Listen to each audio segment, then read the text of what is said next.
Thank you for tuning in to another episode of In Range. We're at the two-gun action challenge match, and this is typically rifle and pistol. Yep. But we've got a thing we're doing today, which is where we're really comparing rifles in a different way. So the pistol part's not really part of that. And this stage coming up is all pistol. It's all pistol only, and we're using unique enough pistols, both of us, that it justifies doing a video just talking about that alone. So what are you using today? I have what everyone has been calling a Roland Special Glock, sort of. Well, you're missing the comp. Yeah. I'll be honest. The compensator hasn't been worth dealing with it. So you tried it with a comp. I know you did, and you didn't find it to have enough of a reason to put it on there? Not yet. Honestly, I don't think I have enough shooting skill with this to justify the compensator at this point. I would agree with that to a large degree, that this gun and this config with the red dot and the sighting system and the overall size of it, that's where the Roland Special starts becoming awesome, and the comp is the last thing you put on if you want to squeak out that little extra bit. Yeah. To me, the real value here is the optic. What size mags are you using today? Just standard ones. Okay. 17. Okay. Although 15 round, and I believe I have one with a base plate. In armored, you could have been 33s even. That's true. Yeah. I didn't think about that. Yeah, you never seem to. You always cut yourself out of that. Now, this is where it gets interesting. I don't need the extra shots. You probably What are you saying? Exactly. Then now this is where this might get a little more interesting. So here we go. This is the Hudson H9, but now this is getting Roland Special-ish. Yeah. Okay? So we've got the same Delta Point Pro red dot on it. We do now have backup iron sights, which, by the way, backup iron sights isn't really the right term in a Roland Special. It's not so much a concern about the dot dying or turning off. It's that these iron sights allow you to align the gun so you can pick up the dot quick, faster. Yeah. When there's no iron sighting system, you have to have so many presentations, and you have to be in the right situation for that dot to show up. And I don't like that. I like picking up the iron sights and then transitioning to the dot. The thing is, on a carbine with a red dot, you don't need that because you've got a cheek weld that gives you basically a perfect index on the gun to begin with. Yes, yes. You don't have a cheek weld on a pistol, and so it takes a lot more practice to be able to just draw that thing and have the dot in front of you immediately without having a physical index like the iron sights. I would also argue that events like Two Gun, where we're in very unorthodox positions sometimes, that kind of practice still will not help you when you're trying to shoot rollover prone under a truck with one hand or whatever. So having those iron sights allows you to find the dot. Yeah. So this is interesting in that we're now really pushing an envelope here, to use that kind of catchphrase, with the Hudson 9. We've got a Delta Point Pro. The slide was milled by KE Arms. And I've been collaborating with Russell over at KE Arms because they're the guys willing to do the work. Right? Yeah. So we've got this slide cut with the Delta Point Pro. They are now manufacturing a very tall front sight, which initially when we put this on, I did not have the front sight, and that's when I'm like, wow, I really miss my iron sights. This is a KE Arms front sight. It's awesome. It slides right into the dovetail, and there's just a screw in there, and you just tighten the screw down. It's the most easy install of an iron sight I've ever had in my life. And then I'm also, because 15 does suck, these are +2 KE Arms base plates. Okay. So now I've got 17 round Hudson mags. That makes this more compelling, but I gotta say, I miss my 33s. I'm hoping to see that the Hudson becomes successful enough that we start seeing things like 33 round mags, or bigger mags than +2, although +2 is a big jump forward. It sounds corny, but extra 2 rounds matters, and in competition it matters, and in real life it matters. So you've got your Roland Special-ish, and I've got a very forward-leaning Hudson 9 config here today. We're gonna see how this goes on the clock. Honestly, the only reason I'm not using that is because I don't have a holster for a red dot Hudson 9 left-handed yet. That's true. So that's true. It's true. I'm planning on getting my own, and when I do, it's going to be one of the aluminum framed. Yep. So in full disclosure, this is really kind of a T&E thing because I did pay for the Delta Point Pro, but the work and the sight and the +2 base plates were all donated by KE Arms. So this is I did not buy this stuff. We are just using it. And let's see. Actually, KE donated this Glock, but I paid for the dot on it as well. Yeah, so we paid for the dots, but the rest of this is really stuff that we did not pay for. So just letting people know in the audience, we always disclose when we bought something or when we're using it as a T&E, and this is more in that T&E realm. So let's see how the stage goes. All right. Shooter starts standing here, pistol fully loaded and holstered. At buzzer, shooter will draw their pistol and neutralize the first plate on the plate rack. They will then place the pistol safely in the cone provided here, pointed at the impact perm on the left. Shooter will then acquire the kettlebell, run down range, and reset up the plate that they neutralized. They will then return to the firing position, reacquire their pistol, and neutralize plates 1 and 2. They will then repeat. They will pick up the kettlebell, run down range, reset plates 1 and 2, come back to the firing position, and they whiff the kettlebell each time, and they will neutralize plates 1, 2, 3. They will do this until they have neutralized all 6 pistol plates on the plate rack.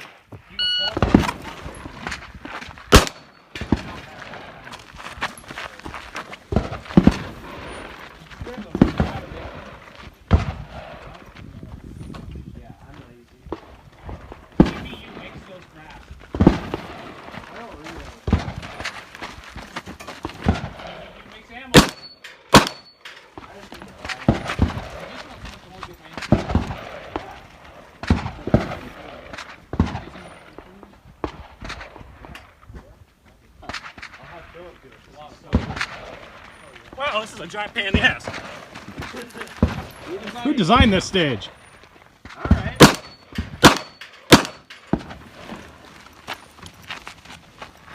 What do you say? Gentleman's wager? How much? Gentleman's wager. What is it? $1. All Alright. That's fine. That's not.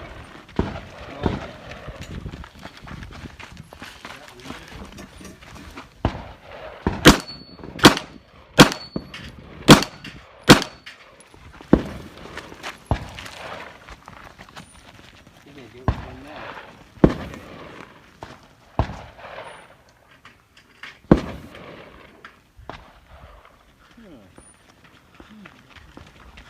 I know what you did. You gave me the idea. Yeah. Why not? It's a wager. See, I know. I can't. You know, there's a bet. If there wasn't a bet on the line, Let's see if he does a proactive reload. Alright, that's fine. I'll win it the regular way. There it is.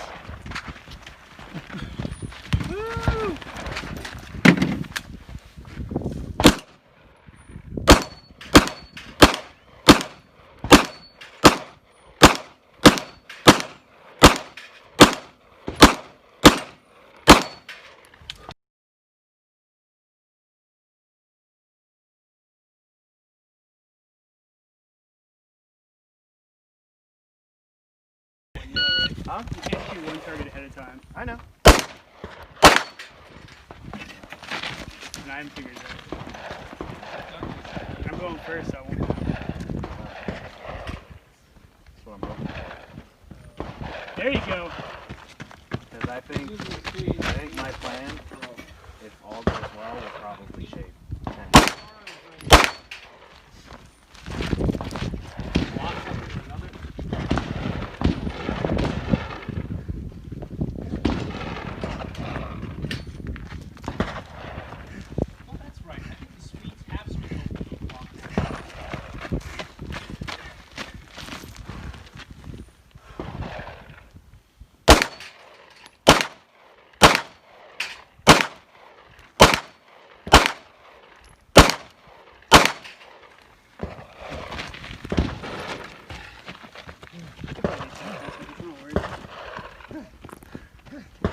You're really great at pistol.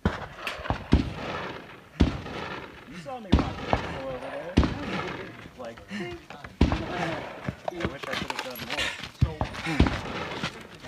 I should have just skipped all the raffle targets. I know, me too.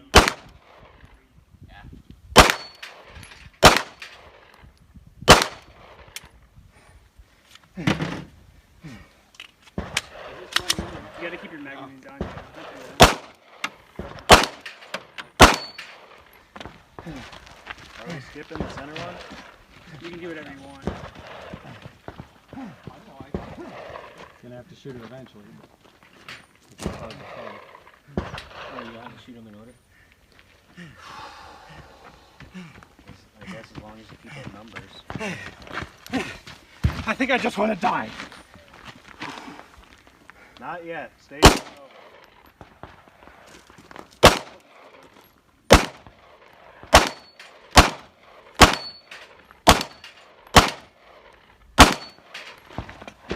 One more. One more.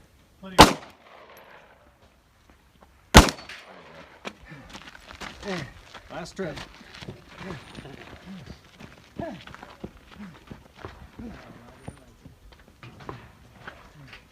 What's the weight on the kettlebell? 36 pounds. Too heavy.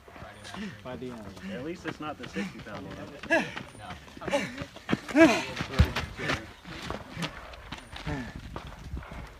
Or you want to work last night. What happens at the bar stays at the bar. Unless you bring it to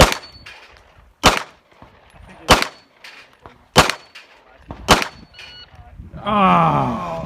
Time.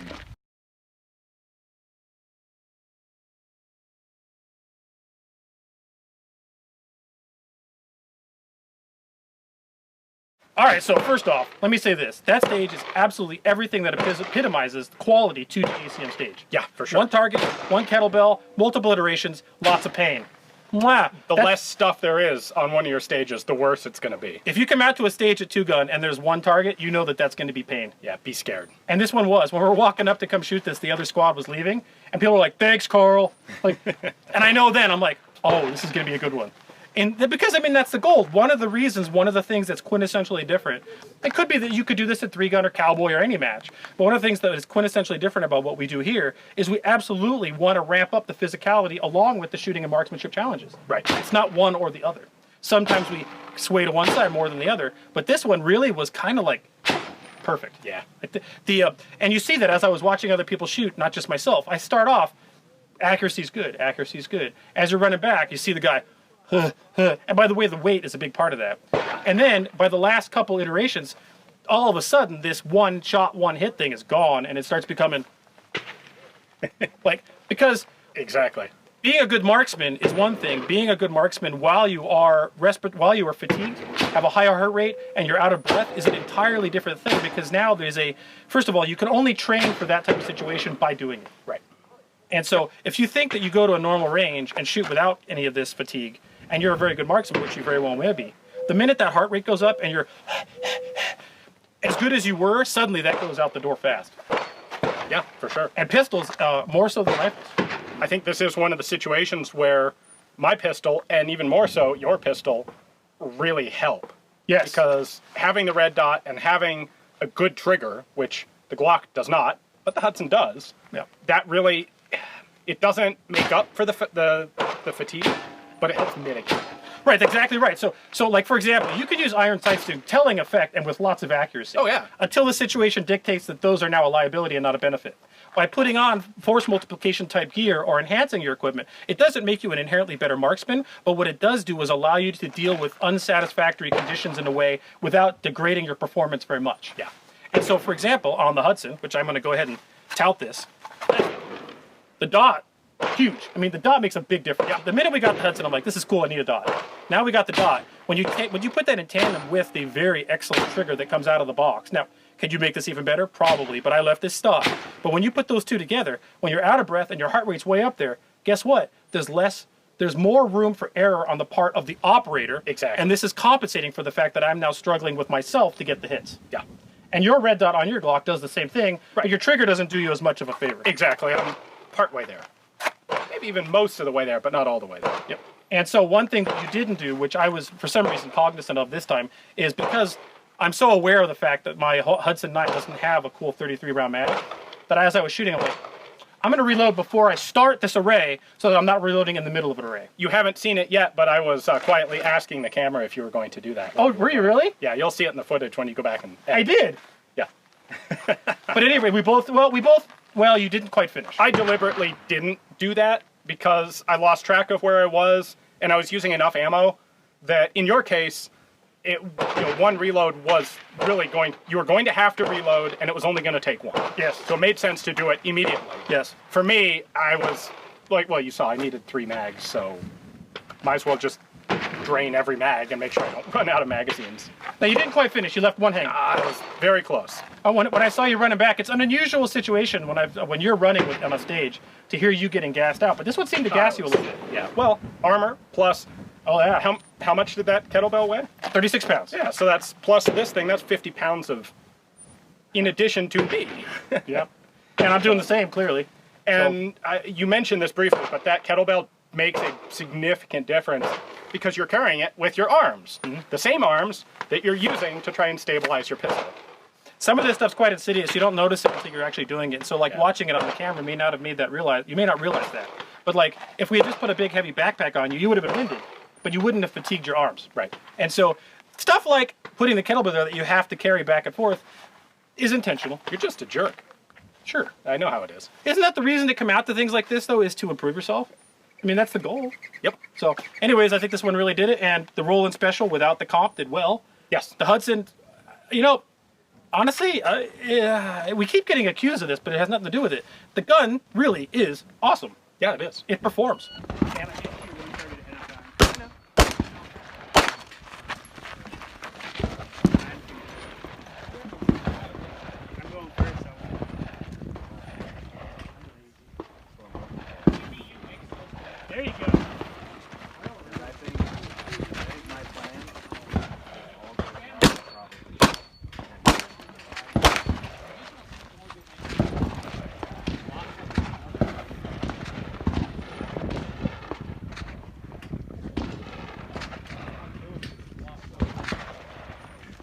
a giant pain in the ass.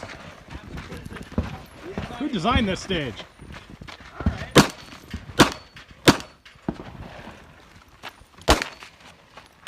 What do you say? What is it? $1.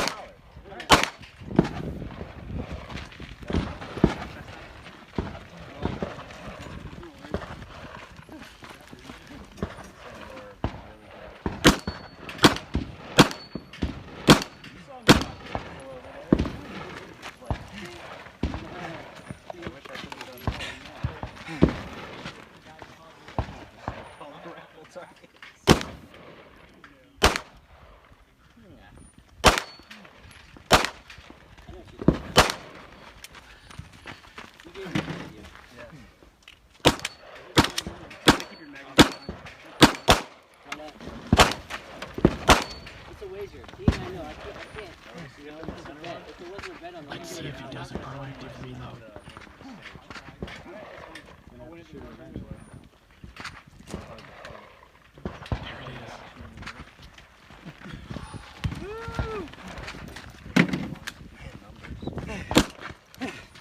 I think I just want to die. Not yet.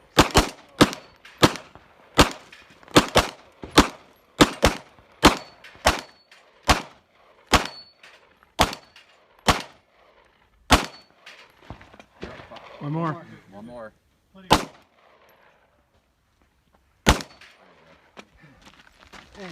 Last trip.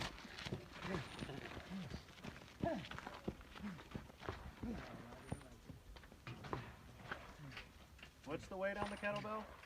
36 pounds. Too heavy. By the end. At least it's not the 60-pound one.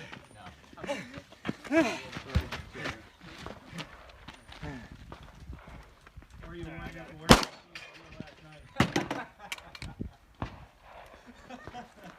What happens at the bar stays at the bar. Unless you bring it to